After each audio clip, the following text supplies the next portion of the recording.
चतुर ब्राह्मण और एक राक्षस की कहानी। कुछ सालों पहले एक गांव के रास्ते में एक पेड़ हुआ करता था, जिस पर जयपाल नाम का एक खूंखार राक्षस रहा करता था। वह राहगीरों को अपने जाल में फंसाकर उनके कंधे पर बैठ जाता था और मौका मिलते ही उन्हें खा जाता था।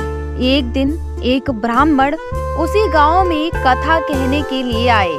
जब उन्होंने कथा पूरी कर ली और वह चलने के लिए हुए तो कुछ गांव वालों ने उन्हें रोककर उन्हें गांव की इस समस्या से अवगत कराया और उनसे उस राक्षस से छुटकारे के लिए कुछ उपाय करने के लिए कहा।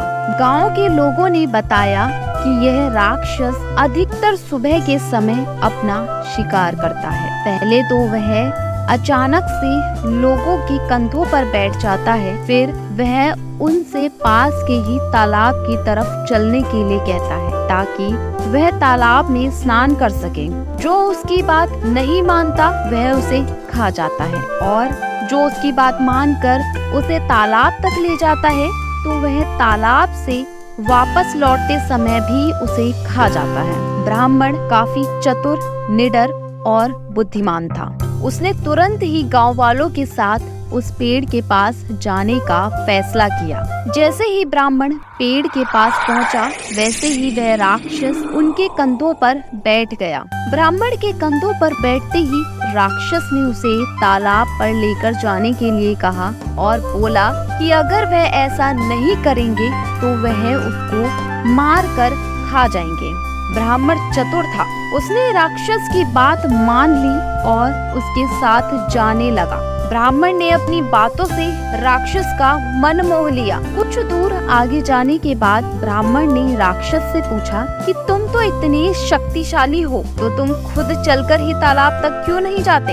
इस पर राक्षस ने कहा कि वह गीले पैरों से जमीन पर पैर नहीं रख सकता, इसलिए लोगों के कंधों पर बैठकर ही आता जाता है। ब्राह्मण ने पूछा कि फिर वह पेड़ को छोड़कर उस तालाब में ही क्यों नहीं रहता? वहाँ तो उसे खाने के लिए जल के जीव भी मिल जाएंगे।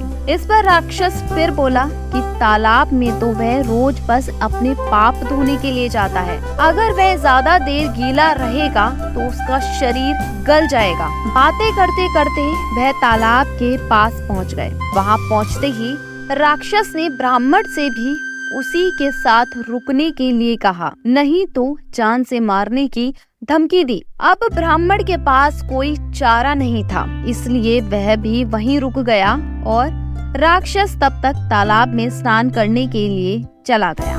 ब्राह्मण अब बाकी लोगों की तरह डरा नहीं, बल्कि उसने अपनी तीव्र बुद्धि का उपयोग करना शुरू किया। ब्राह्मण ने अब थोड़ा गौर किया कि राक्षस गीले पैरों से जमीन पर चल नहीं सकता, तो अगर अब मैं यहाँ से निकल भी जाता हूँ तो वह तालाब में ही फंस जाएगा और मेरा पीछा भी नहीं कर पाएगा। अब क्या था, ब्राह्मण वहाँ से भाग गया और राक्षस तालाब में ही फंस गया और धीरे धीरे वह गीला होने की वजह से वहीं पर खत्म हो गया। इस कहानी से हमें यह शिक्षा मिलती है कि शत्रु का भेद लेकर और थोड़ी बुद्धिमानी दिखाकर हम उस शत्रु को परास्त कर सकते हैं।